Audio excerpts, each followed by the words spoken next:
시작해보자. 오늘 같이 보게 될 첫 번째 배경 지시 내용은 이제 모순에 관련된 얘기를 보게 될 건데, 우리가 이제 초등학교 때 모순에 대해서 처음 배우잖아. 그때 이제 모순에 대해서 배웠을 때 차응모 방패 순자를 써서 우리가 이제 모순에 대해서 배운단 말이야.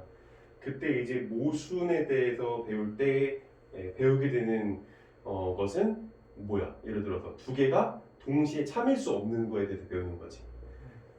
창모, 그러니까 이 세상에서 어떠한 방패, 어떠한 물건이든지 다 뚫어버릴 수 있는 창, 그리고 이 세상에 어떠한 것도 어떠한 물건도 뚫을 수 없는 방패. 이 두 가지가 동시에 참일 수가 없어서 그걸 모순이다라는 식으로 배운단 말이야. 근데 사실은 따지고 보면은 이게 올바른 모순에 대한 정의는 아니야. 논리학이라고 하는 게 있거든. 논리학. 논리학이라고 하는 게 우리가 처음 배우는 것은 고등학교 때 이제 수학에서 명제를 배우지. 명제. 그래서 명제 뭐 참과 뭐 이와 대우 이런 거를 배우잖아. 그래서 이러한 논리학과 관련된 내용에서의 이제 모순이라고 하는 것은 우리가 일상적으로 알고 있는 두 개가 동시에 참여될 수 없는 거, 그거하고는 조금 다르다라는 거야. 그럼 그게 뭔지를 한번 배워보도록 해볼 거야. 일단 첫 번째, 모순이라고 하는 것은 contradiction이라고 그러지. 그래서 즉 둘 이상의 논리가 서로 아기가 맞지 않음을 나타내는 말이다 라고 하는데, 구체적으로 설명해 보자면 모순은 명제끼리 서로 맞지 않아 논리적인 이치의 어긋남을 의미하는 말이다. 아직까지는 모르겠어요. 그래서 고전 논리에서는 어느 한쪽은 참을 결론으로 내어놓고 다른 쪽은 거짓을 결론으로 내어놓는 식으로 진리값이 맞지 않는 경우, 곧 동시에 성립할 수 없는 여러 명제가 동시에 제시된 경우를 가리킨다. 역시 어렵지. 논리학 사전에서 이제 가져온 설명이기는 해. 그렇기 때문에 이게 어렵기 때문에 조금 더 자세한 내용으로 설명을 해주자면, 아리스토텔레스의 대당사각형이라고 하는 것을 얘기를 해줄 수밖에 없는데, 아리스토텔레스의 이제 대당사각형을 얘기하기 전에 첫 번째로 보고 싶은 것은 바로 이 표야. 여기 지금 표가 조금 흐릿하게 보이는데 내가 지금 나눠준 그 자료에는 잘 보이지? 거기에 지금 써있는 말이 전칭이란 말이고 특칭이라는 말이 있지? 이 부분을 잘 주목해서 볼 필요가 있어. 오늘 우리가 2019학년도 수능에 논리학 지문을 읽을 때 전칭하고 특칭이라는 부분에 대해서 정확한 개념을 가져가지 않으면 정확하다기보다 뭔가 조금 더 민감한 어떤 그런 이 반응을 하지 못하면은 그 맨 뒤에 있는 보기 문제를 틀리게 될 확률이 굉장히 높단 말인데, 전칭이라는 것은 무엇이냐? 전칭이라고 하는 것은 이 모든이라는 말이야. 쉽게 말해서 여기 써있지, universal, 그렇지? 모든이란 말이야, 전칭. 그래서 all이라고 하는 부분에 우리가 조금 더 초점을 맞출 수가 있다더라라는 것이지. 그래서 첫 번째 나오는 A이라고 하는 것은 지금 뭐 affirmative 이렇게 다 되어 있는데, 그거는 뭐 굳이 알 필요는 없을 거고, 전칭 긍정이라고 봐. 전칭 긍정 무슨 말이야? 모든 S는 P이다. 그러니까 모든 것을 다 긍정적으로 보는 것이지. 그래서 전칭 긍정이라는 말을 쓸 수 있게 되는 거야. 알겠지? 물론 이거를 우리가 수능 공부를 하는 데 있어서 꼭 알아야 되냐? 그건 절대 아니야. 하지만 이것을 갖고 있으면 그래도 이러한 논리학과 관련된 지문을 푸는 데 있어서 당연히 도움을 얻을 수 있겠지. 두 번째는 전칭에 관련된 부정인데, 모든 S는 P가 아니다 라고 지금 얘기하는 명제야. 즉 전칭 부정인 것이지. 그치? 모든 게 다 아니다 이런 식으로 지금 얘기를 한단 말이야.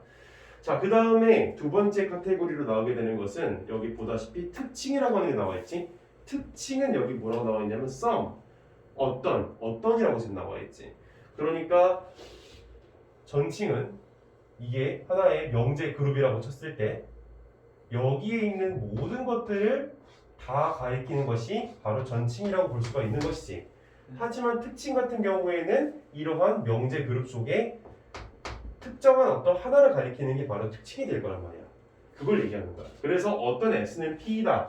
그러니까 어떤 S는 P이다. 예를 들어 그림을 한번 그려보자면, 여기 S라고 하는 명제 집합이 이렇게 있을 때 S라는 집합을 벤 다이어그램으로 그린 거야. 이 안에 P가 이렇게 속해 있다고 쳐봐. 그러면은 이 말이 이해가 되지. 어떻게? 어떤 S는 지금 P 안에 속해 있잖아. 근데 어떤 S는 P 안 속해 있지? 그렇단 말이야. 이럴 때 우리가 뭐라고 얘기를 하는 거야? 특징 긍정이다 라고 얘기를 하는 거야. 간단하지? 이거에 대한 구체적인 그림과 설명은 위에 아리스토텔레스의 대당사각형에서 조금 더 자세히 설명해 줄 거기 때문에 빨리 넘어가자면, 마지막으로 특징 부정이라고 있어. 즉 어떤 S는 P가 아니다. 이 그림으로 역시 설명이 되지. 여기 어떤 S가 있는데 그 S는 P가 아니잖아. 그래서 이거를 개념을 익혀두고 그 위로 지금 올라가서 다시 한번 아리스토텔레스의 대당사각형에 대해서 공부를 해보자면, 여기 그림이 다행히도 아주 친절하게 잘 그려져 있지. 인터넷에 이제 많은 그림이 나와 있어. 대당사각형이라고 치면은 워낙 논리학에서 유명한 내용이니까. 근데 이제 이거에 대해서 그나마 좀 잘 돼 있는 그림이라고 해서 이제 가져와 봤는데, 자 여기 먼저 봐보자. 모든 S는 P다라는 명제가 있어. 모든 S는 P다. 그럼 아래 표에서 배운 걸 한번 접목시켜 볼까? 얘는 일단 모든이란 말이 있으니까 전칭이야, 특칭이야?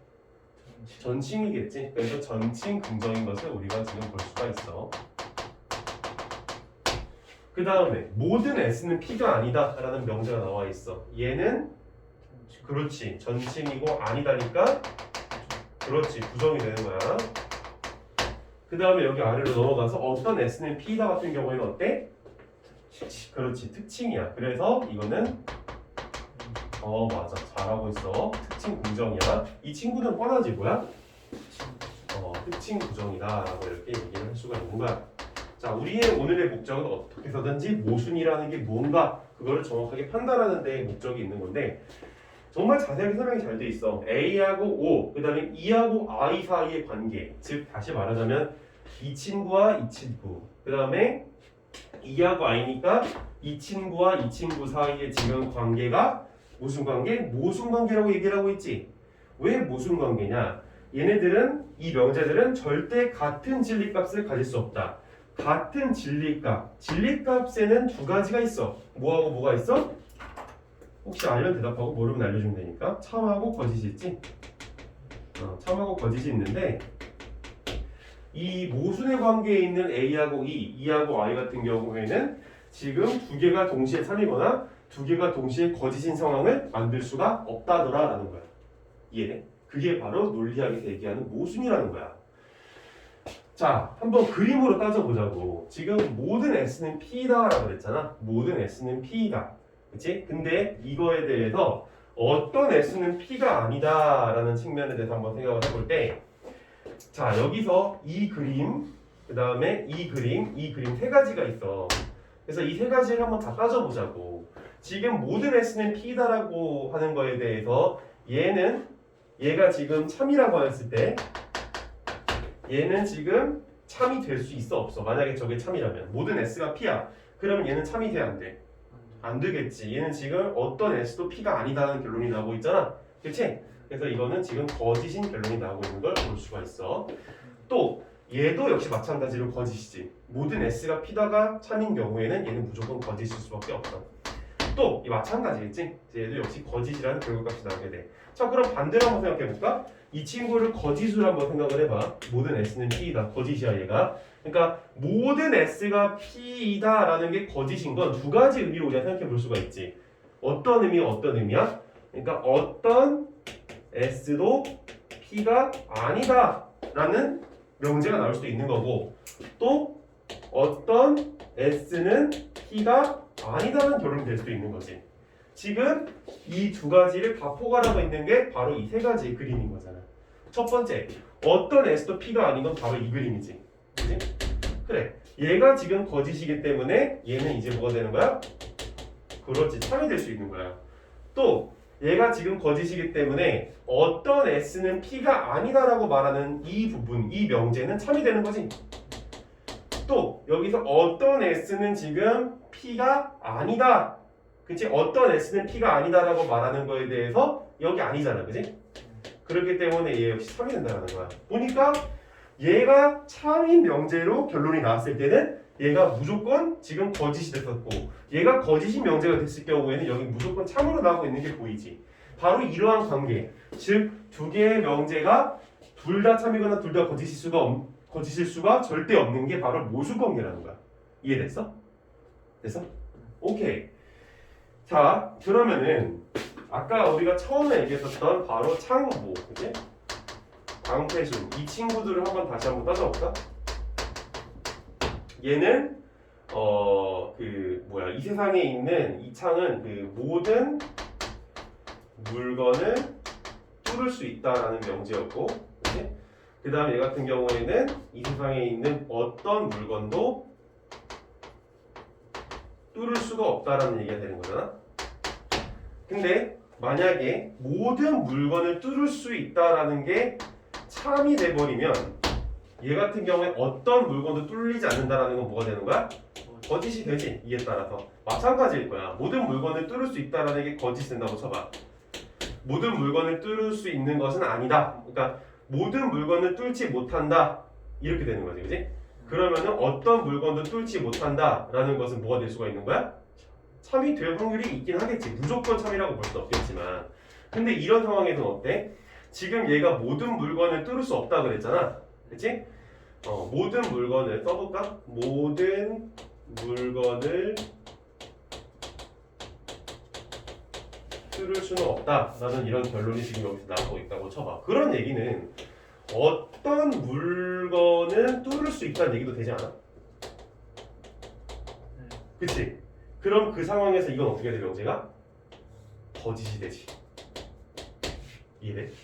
그러니까 아까 모든 물건을 뚫을 수 없다라는 게 모든 물건을 뚫을 수 있다라는 게 거짓이었다면 얘가 참이 될 수도 있긴 하지만 또 동시에 거짓일 수도 있다는 거야.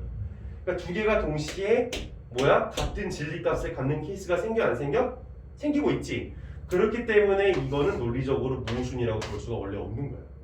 알겠지? 그럼 도대체 이건 무슨 관계인가 한번 살펴볼까? 중요한 건 아니지만 우리 나머지 부분들에 대해서 한번 얘기를 해보자.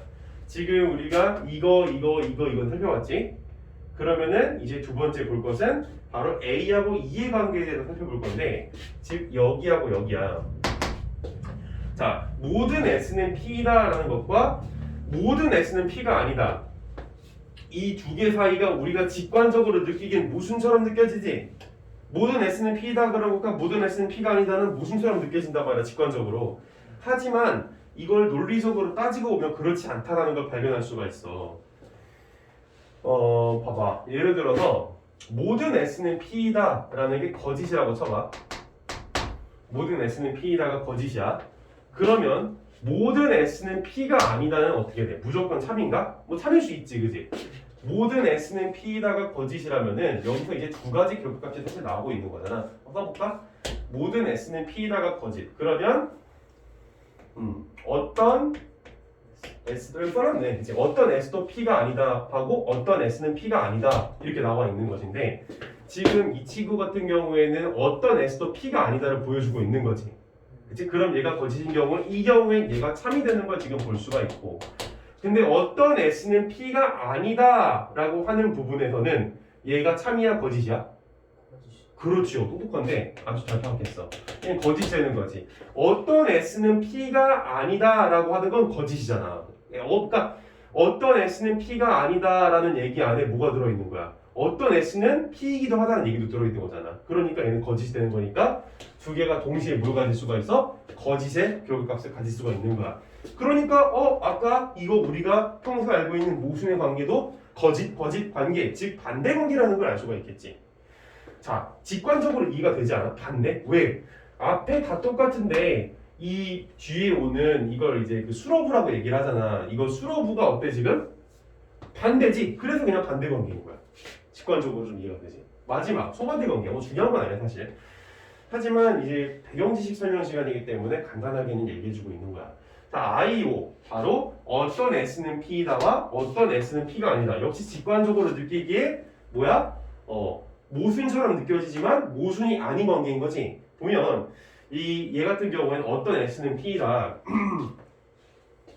아마 얘가 예를 들어서 지금 그 거짓이라고 쳐봐. 어떤 S는 P다가 거짓이야.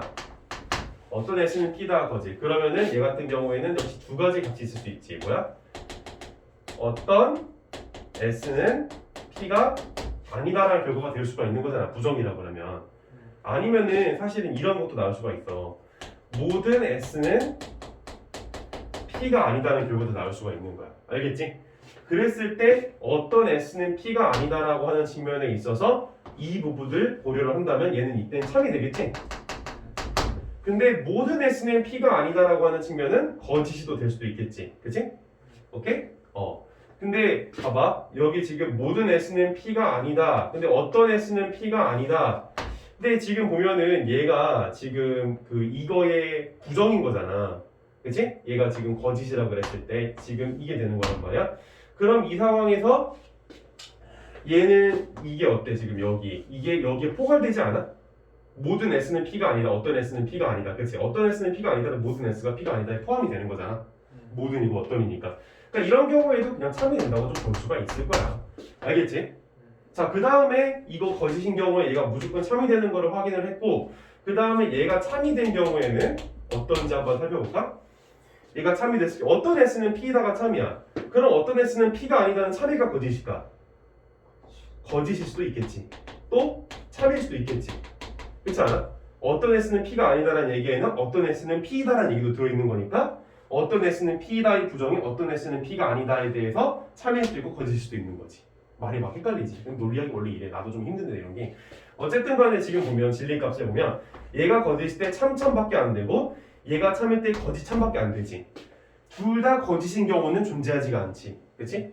이런 식으로 둘 다 거짓일 수는 없는 관계를 우리가 무슨 관계라고 하는 거야? 소반대의 관계라고 얘기하는 거야. 알겠지? 둘 다 참일 수 없는 것 같은 경우에는 반대 관계. 둘 다 거짓일 수 없는 건 소반대 관계다. 뭐 다 기억해야 된다 이런 건 아니야. 자, 여기까지만 얘기하고 질문 없어? 그럼 넘어갈게 다음으로. 그 다음에 오늘 이제 논리학과 관련돼서 마지막으로 볼 부분은 바로 아리스토텔레스가 이제 정해놓은 논리학의 이제 세 가지 법칙이 있어. 그거에 대해서 간단하게만 보고 우리 지문을 이제 들어가 보도록 해볼 거야. 지우고.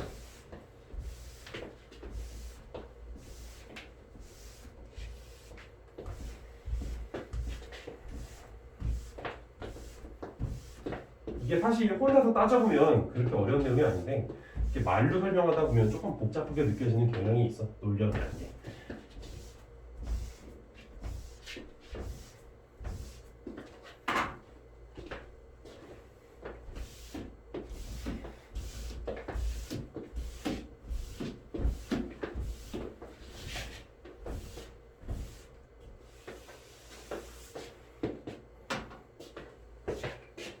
자, 그 다음에 이제 나오게 되는 논리학의 법칙은 첫 번째, 무모순율이라고 하는 게 지금 나오고 있는데, 무모순율이라고 하는 것은 아예 우리의 2010학년도 수능 기출문제에 대놓고 나와 있는 이야기야.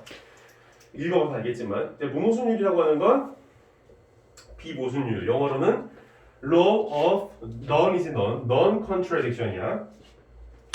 이렇게 얘기를 하는데, 또는 무모순율이라고 얘기를 하는데, 이것은 논리학의 법칙 중 하나로 아리스토텔레스에 따르면 어느 사물에 대하여 같은 관점에서 동시에 그것을 긍정하면서 부정하는 것은 불가능하다라는 것을 말하는 거야.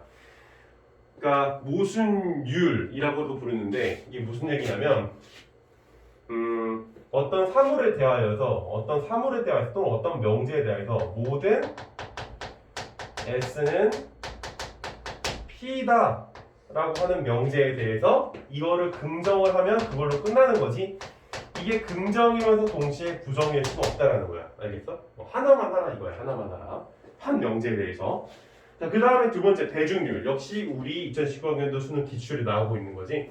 대중률. Law of excluded middle, principle 뭐 duties exclude 뭐 이런 식으로 나와 있는데 이거 뭐 그리스어인가? 어쨌든 이게 중요한 게 아니니까 논리학에서 어떤 명제 P에 대하여서 P거나 P가 아닌 이걸 성립한다고 주장하는 법칙이다라고 얘기를 지금 하고 있는데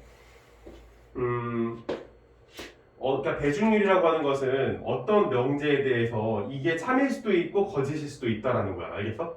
그러니까 이 두 가지를 다 포괄을 해야 되는 거야. 알겠어? 무조건 참이 되거나 거짓이 돼야 돼. 알겠어? 이게 뭔지는 조금 더 우리가 이제 그 기출 문제를 보면서 살펴보면 충분히 이해가 갈 수 있을 거고, 그 다음에 나오는 동일률이라고 하는 건 간단하게 그냥 보고 넘어가면 될 것 같아. 이거는 그냥 스킵할게. 한번 읽어봐. 그렇게 중요한 내용은 아니라. 대신에 여기 아래 나오는 건 중요해. 가능세계. 우리 또 기출 문제 지금 나오고 있는 얘기지. 자, 가능세계라는 것은 이제 가능세계론이라고 부르는데 논리학 철학에서 가능성, 필연성, 무연성 다음에 양상명제를 논리적으로 다루기 위한 이론적 장치라고 얘기하는데 뭔 개소리인가 싶을 수 있어. 가능세계론에서는 현실 세계는 무수의 가능세계의 하나라고 여긴다. 그래서 세계에 대하여 생각할 수 있는 다른 존재하는 법 자체에 다른 가능세계가 있다고 여겨 그 중에서 우리가 실제로 살고 있는 것이 현실 세계인 것이다. 이것으로 인해서 가능성이나 필연성에 대하여 다음과 같이 분석할 수 있다 해가지고 지금 얘기가 이제 전개하고 있는데 이 뒤에 지금 얘기가 나오고 있지. 뭐라고? 참된 명제란 현실 세계에서 참일 명제이다. 가능한 명제란 적어도 하나의 가능세계에서 참일 명제이다. 우연적 명제란 그것이 참인 가능세계도 거짓인 가능세계도 존재할 명제이다. 자, 이게 중요한 게 필연적 명제지. 필연적 명제는 모든 가능세계에서 참인 명제이다. 이거 교과서 지금 우리 교재에 나오는 거야. 가능한 명제는 적어도 하나, 필연적인 명제란 모든. 이거 뭐야? 모든 하면 논리학에서 바로 떠올려야 되는 건 전칭이지. 그리고 적어도 하나는 어떠니까 바로 특칭이라고 볼 수 있겠지. 이런 식으로 파악을 하면 조금 더 쉽게 읽혀버려. 그래서 불가능한 명제란 필연적으로 거짓인 명제란 모든 가능세계에서 거짓인 명제이다. 알겠어? 자, 가능세계라고 하는 것은 현실 세계 중에서 무수하게 많이 존재하고 있는 세계들을 가능세계라고 보는 거야. 그 중에서 우리가 살고 있는 세계는 현실 세계인 거지. 그래서 아까 위에서 뭐라고 얘기를 했는지 다시 한번 기억해 보자면은 여기에서 그 현실 세계는 무수의 가능세계의 하나라고 여긴다라는 얘기를 하는 거야. 그러니까 엄청나게 많은 세계가 있는데 우리가 사는 세계는 그 중 딱 하나라는 것이지. 알겠어? 그러니까 우리가 살고 있는 이 시간 속에는 무수한 가능세계가 항상 존재하고 있다라는 전제를 깔고 오늘 우리가 같이 공부할 논리학 지문으로 넘어가 보도록 해보자고.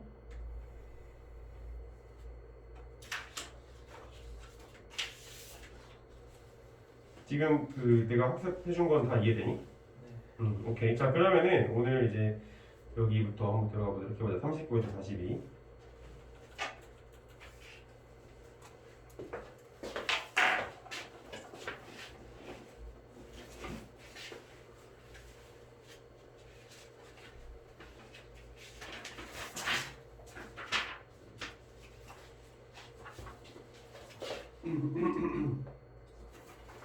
보자. 두 명제가 좀 글씨가 작으니까 떼시면서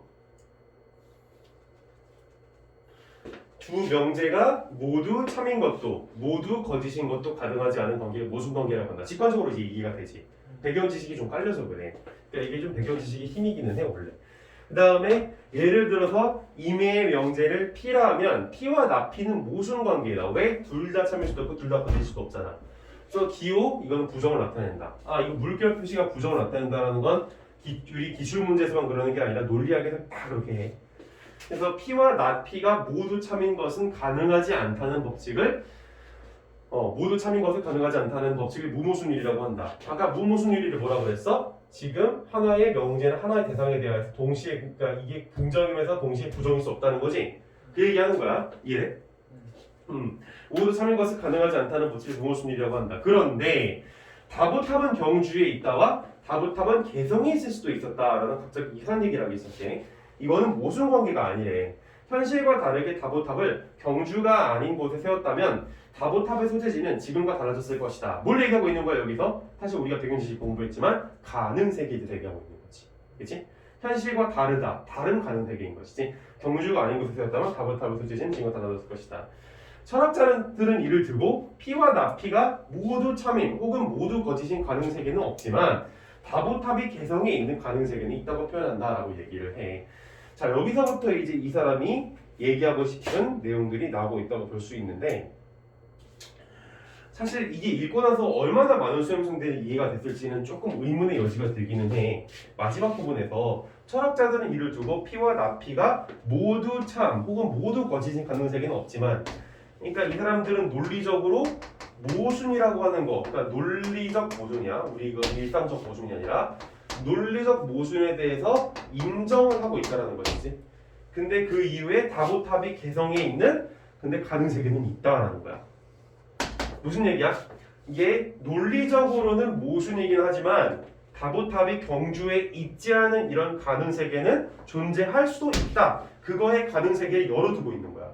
알겠어? 여기서부터 이제 고민이 고민의 시작이 되는 거지. 이게 뭔 소리일까 싶을 수 있는 거야 우리가. 누구나 마찬가지일 거야. 자, 그 다음부터 이제 읽어보면 좋을 거야. 자, 가능 세계의 개념은 아까 우리가 배경지식 열람 시간에 공부했었던 가능 세계 나오고 있지. 그리고 자, 가능 세계의 개념은 일상 언어에서 흔히 쓰이는 필연성과 가능성에 관한 진술을 분석하는 데 중요한 역할을 한다. 뭐에서? 일상 언어에서. 그랬을 때 P는 가능하다라는 그런 P가 적어도 하나의 가능 세계에서 성립한다는 뜻이다. 자, 다시 P는 가능하다가 뭐? 적어도 하나. 특징이 나오고 있지? 이게 논리 우리가 아까 배경지식 공부한 게 여기 접목되는 게 굉장히 많아 지금 보면. 적어도 하나의 가능 세계에서 정립한다는 뜻이고 P는 필연적이다는 P가 모든 가능 세계에서 성립한다. 이건 아까 아리스토텔레스가 정리해준 그 바에서 공부했었던 거야. 기억나? 필연적이다라는 얘기가 뭐라고? 모든 가능 세계에서, 즉 모든 뭘 얘기하고 있는 거야? 그치? 전칭을 지금 얘기하고 있는 걸 볼 수가 있어. 그래서 만약 Q이면 Q이다를 비롯한 필연적 명제들은 모든 가능 세계에서 성립한다. 지금 얘기하고 있지. 다보탑은 경주에 있다와 같이 여기서 끊고 다보탑은 경주에 있다와 같이 가능하지만 뭐라고? 가능한 걸 인정을 하고 있어. 가능하지만 필연적이진 않은 명제는 가능하지만 필연적이진 않은 명제. 그러니까 이게 모든 가능 세계에서 성립하는 건 아니잖아. 특정한 가능 세계에서 성립하고 있으니까. 우리의 현실 세계를 비롯한 어떤 가능 세계에서 성립하고 또 어떤 가능 세계에서 성립하지 않는다. 이해되지? 그냥 물 흐르듯이 이 사람이 얘기하고 있는 말을 하나씩 하나씩 따라가주면 된다는 거야. 알겠지? 자, 그 다음에 이제 넘어가서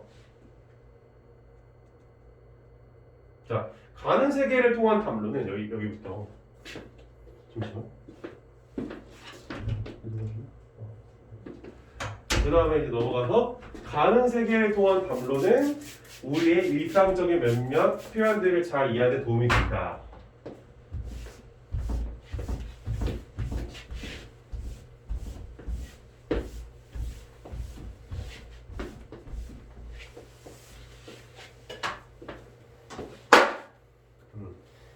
그러니까 이 가능 세계라고 하는 게 논리적으로는 성립이 안 될 수도 있겠지만 우리의 일상을 이해하는 데 있어서 도움을 주고 있는 걸 지시하고 있는 거야.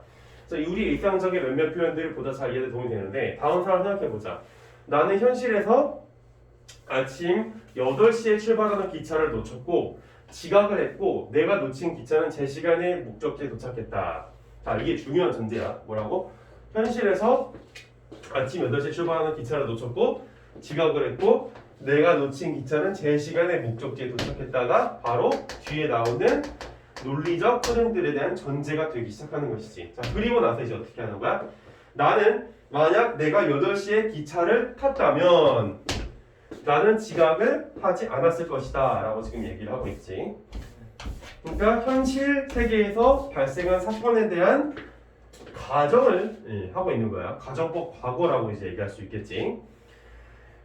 나는 지각을 하지 않았다. 그런데 전통 논리학에서는 만약 A면 B다라는 형식의 명제는 여기서부터가 좀 잘 읽어줘야 돼. 뭐라고 얘기하고 있냐면 A가 거짓인 경우에는 B의 참 거짓에 상관없이 참이라고 규정한대. 자, 봐봐. 이게 무슨 얘기인지. 여기가 지금 이해가 돼야 뒤에 A라고 얘기하는 이유를 쉽게 받아들일 수가 있어. 얘가 지금 얘기하는 그 명제가 어떻게 되냐면은 첫 번째 얘가 지금 보면은 기차를 탔다면 저게 A지. 기차를 참 이게 A야. 그러니까 A가 참이라면 나는 지각을 하지 않았을 것이다 라고 지금 얘기를 하고 있지. 지각 X이다 B이다. B는 지금 지각 X인 거지. 알겠어?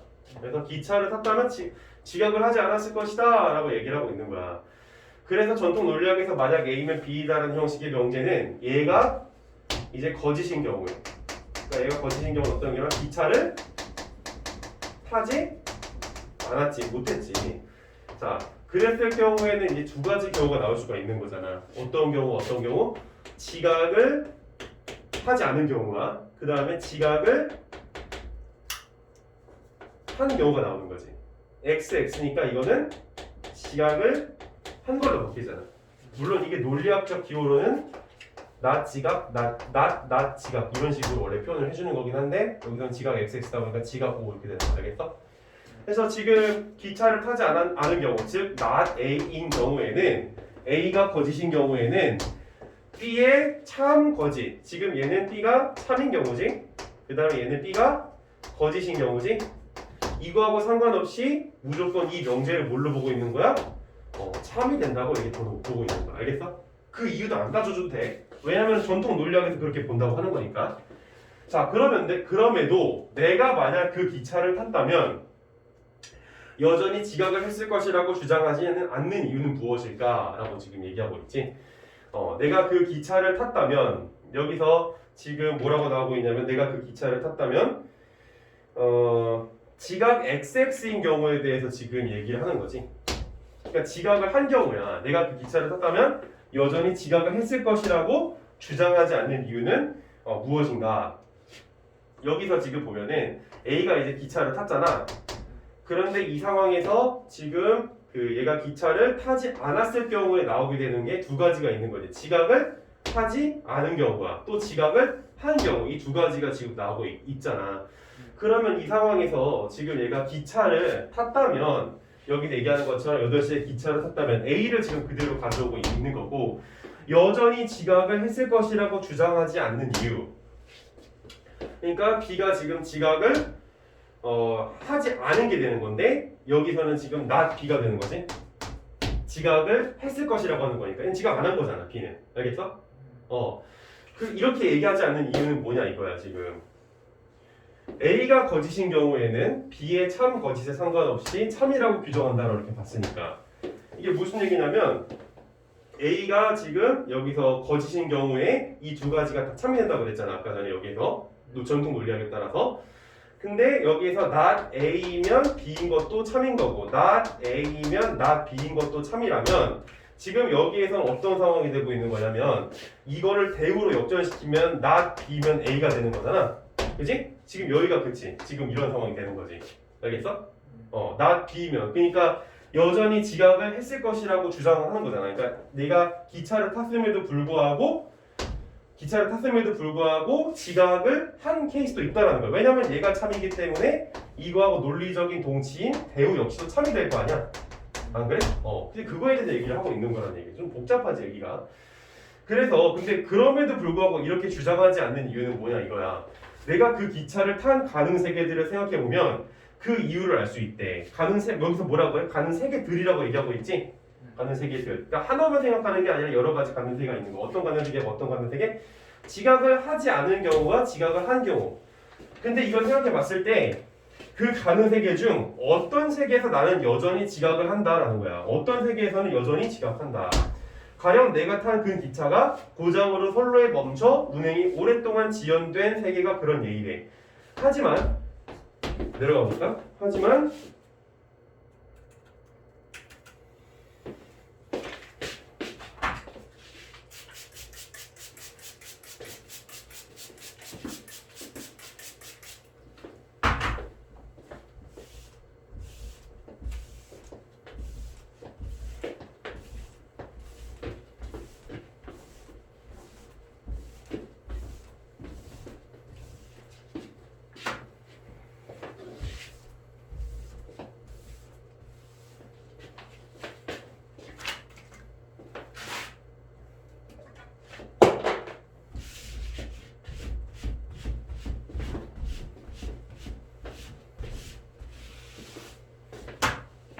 그 다음 넘어가서 하지만 이제 내가 기차를 탄 세계들 중에서 내가 기차를 타고 별다른 이변 없이 제 시간에 도착한 세계가 그러니까 기차를 탔을 때 지각을 안 한 케이스 그러니까 A였을 때 B인 이런 케이스가 그렇지 않은 세계보다 어떤 세계?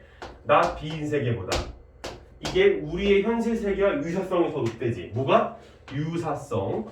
그래서 일반적으로 A가 참인 가능 세계들 중에서 비교할 때 B도 참인 가능 세계가 B가 거짓인 가능 세계보다 현실 세계와 더 유사하다면 얘가 현실 세계와 더 유사하다면 현실 세계에 나는 A가 실현되지 않은 경우에 만약 A라면 나 B가 아닌 B라고 말할 수 있다는 거야. 왜? 이거의 가능 세계와 이거의 가능 세계 두 가지가 있는 거잖아. 가능 세계는 현실에서 여러 가지가 있을 수 있으니까.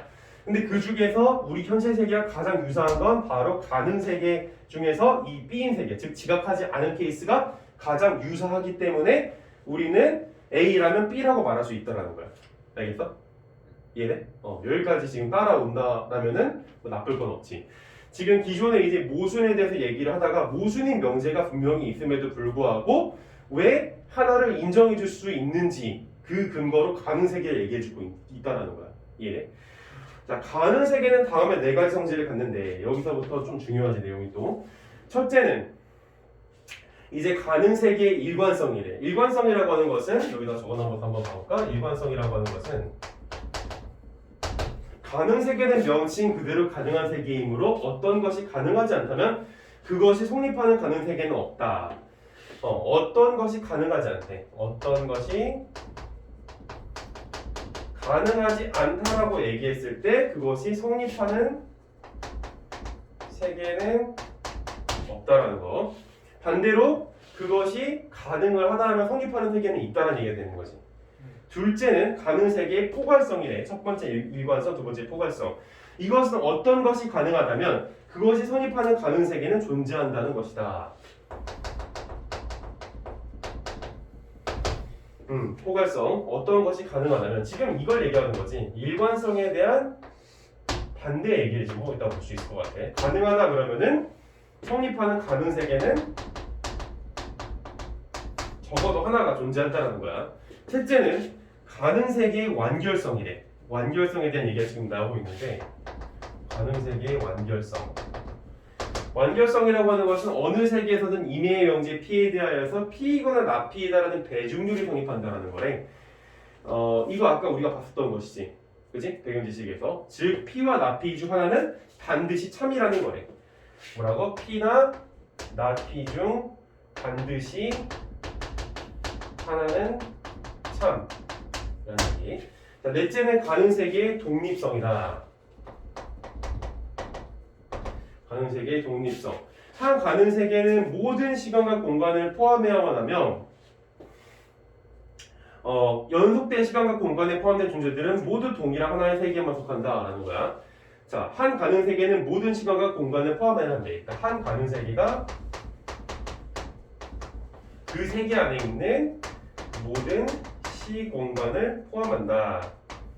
그리고 연속된 시간과 공간에 포함된 존재들은 모두 동일한 하나의 세계에 속한다 그러는데 이거에 대한 자세한 설명은 뒤에서 계속 해주고 있으니까 뒤를 마저 보고 글을 마무리해보자면 한 가능 세계의 W1과 시간과 공간이 월드1이겠지. 한 가능 세계 월드1의 시간 공간이 다른 세계의 월드2의 시간과 공간으로 이어질 수는 없다. W1과 W2는 서로 시간과 공간이 전혀 다른 세계다라는 거야. 즉, 한 가능 세계는 모든 시간과 공간을 포함하긴 하는데 W1이라는 세계의 시공과 W2라는 세계의 시공간은 서로 배제되어 있다는 것이지. 서로 나눠져 있다는 거야.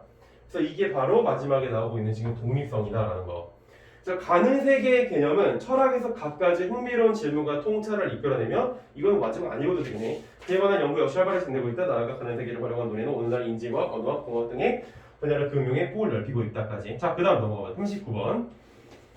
자, 39번에서 지금 보면은 윗글의 내용과 일치하는 것이 이제 무엇인지 물어보고 있는데 대중률은 모든 가능 세계에서 성립한다라고 지금 얘기하고 있지. 대중률 아까 어디서 나왔었어? 어디서 나왔어? 완결성에서 나왔었죠. 완결성에서 뭐라 그랬어? P와 나P 중 반드시 하나가 참여해야 된다라고 얘기했지. 그게 가능 세계의 특징. 그러면은 이거는 맞는 얘기야, 틀린 얘기야? 맞는 얘기가 되겠지. 되겠어? 대중률은 모든 가능 세계에서 성립한다. 맞는 얘기지. 가능 세계의 성질 중에서 대중률은 무조건 들어있어야 되는 거니까. 2번. 모든 가능한 명제는 현실 세계에서 성립한다라고 그랬는데 이거는 그냥 틀린 얘기가 되는 것이지. 왜? 모든 가능한 다양한 명제들 중에서 딱 현실 세계에 부합하는 하나의 가능 세계만 현실 세계에서 성립하는 것이고 나머지는 아닌 거잖아. 그렇기 때문에 모든 가능한 명제가 현실 세계에서 성립한다는 얘기는 잘못된 얘기지. 한번 필연적인 명제가 성립하지 않는 가능 세계가 있다. 자, 필연적인 명제. 이 필연적이라고 하는 것을 다른 말로 치환을 했어야 되는데 뭘로 치환을 했어야 될까? 아까 전에 위에서 봤었지만 A라는 명제가 가능하다라고 얘기하는 것은 그 명제가 성립하는 가능세계가 적어도 하나 있다는 얘기였고 필연적인 명제 같은 경우엔 모든 가능세계에서 성립하는 것이지. 그러니까 이 말은 모든이라는 말을 지금 이 안에 내포하고 있다는 거야. 그래서 모든 것에서 성립해야 되는 명제가 성립하지 않은 가능세계가 있다? 말이 잘못된 거지, 이제. 항상 성립하는 거야. 그 다음에 4번 무모순율에 의하면 아까 무모순율 기억나지? 아리스토텔레스의 무모순율. 그래서 이거에 의하면 P와 나P가 모두 참인 것은 가능하다라고 이렇게 얘기하고 있는데 다시 한번 무모순율이 뭐였는지 앞에 넘겨 다시 한번 상기해 보자면 P와 나P가 모두 참인 것은 가능하지 않다라고 그러잖아. 그지? 둘 중에 하나만 참여해야 되는 거야. 그런데 모두 참인 것은 가능하다는 얘기 자체가 이미 얘가 얘기하고자 하는 것은 배치되는 얘기지. 5번 전통 논리학에 따르면 만약 A면 B다의 참 거짓은 A의 참 거짓과 상관없이 결정된다가 아니라 A가 거짓인 경우에 B의 참 거짓과 상관없이 결정되는 거지. 그러니까 이것도 잘못된 얘기가 되는 거야. 알겠어? 정답은 그래서 1번이 나오게 되지. 알겠습니까? 자, 그 다음에 넘어가서 40번이 되겠지. 40번 쉽지 않은 얘기였을 텐데 자, 40번에서는 지금 기억하고 니은을 얘기하고 있는데 위에서 기억은 뭐였어? 기억? 다보탑은 경주에 있다가 기억이었지. 다보탑은 경주에 있다가 기억. 그 다음에 두 번째 니은 같은 경우에는 다보탑은 개성에 있을 수도 있었다 라는 부분이 두 번째 얘기인데 개성에 있을 수도 있었다. 이 두 가지에 대해서 얘기를 하는데 자 지우고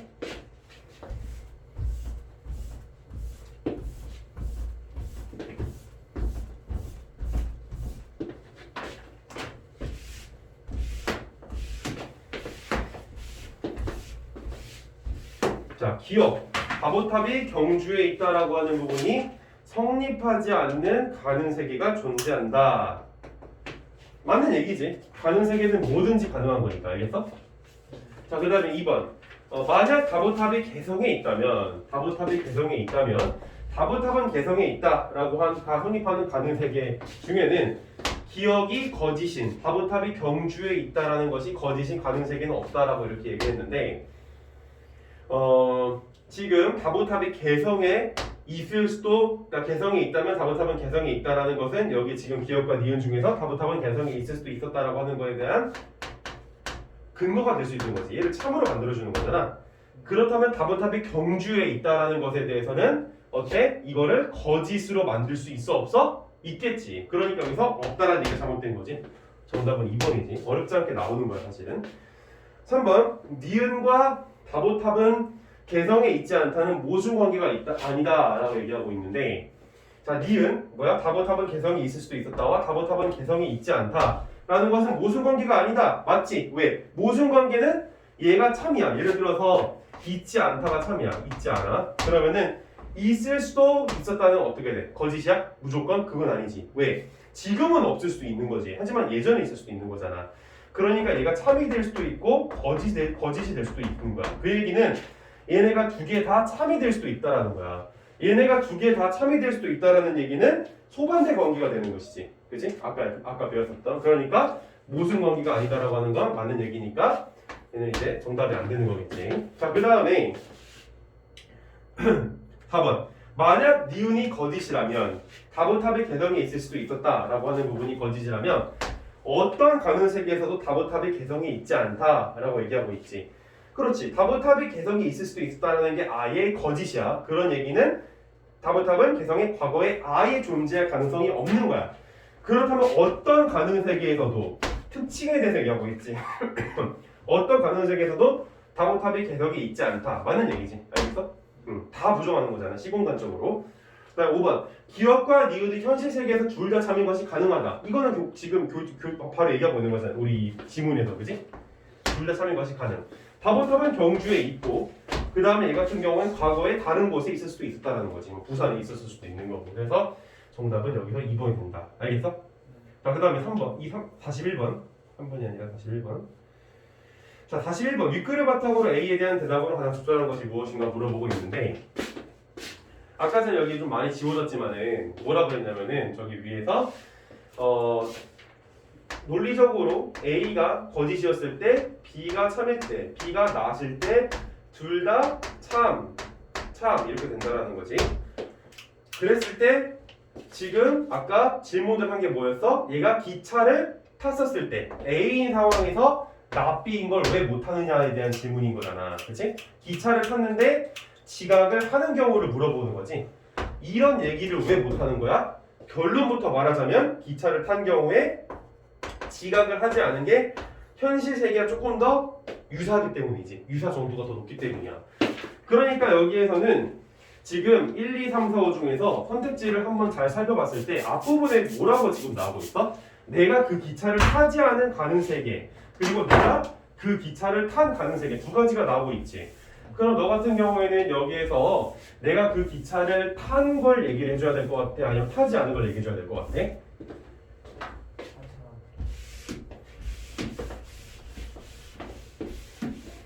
A의 질문이 뭐였어? A의 질문이 내가 기차를 탔는데도 불구하고 꼭 왜 지각을 하지 않았다라고만 얘기하냐 이거야. 지각을 했을 수도 있는 거잖아. 왜 그렇게만 얘기하냐 이거라니까. 그러니까 지금 1, 2, 3, 4, 5에서 내가 그 기차를 타지 않은 가능 세계들끼리 비교할 때, 기차를 탄 가능 세계들끼리 비교할 때 둘 중에 뭐가 정답이 될 것 같아? 일단 첫 번째로 탄 가능 세계들끼리 비교하는 것이지. 타지 않은 가능 세계끼리는 굳이 비교할 필요가 없단 말이야. 근데 한번 따져보긴 해보자. 왜냐면 타지 않은 가능 세계에서 지각을 했을 수도 있고 안 했을 수도 있는 거잖아. 그렇다면 이 상황에서는 지각을 한 거하고 지각을 한 거하고 지각을 안 한 거 두 개 중에서 뭐가 더 현실 세계에 가까워? 얘가 더 가깝지. 지각을 한 거. 자, 그러면 여기서 이렇게 끊어. 두 개 1, 2번이 똑같잖아. 그러면은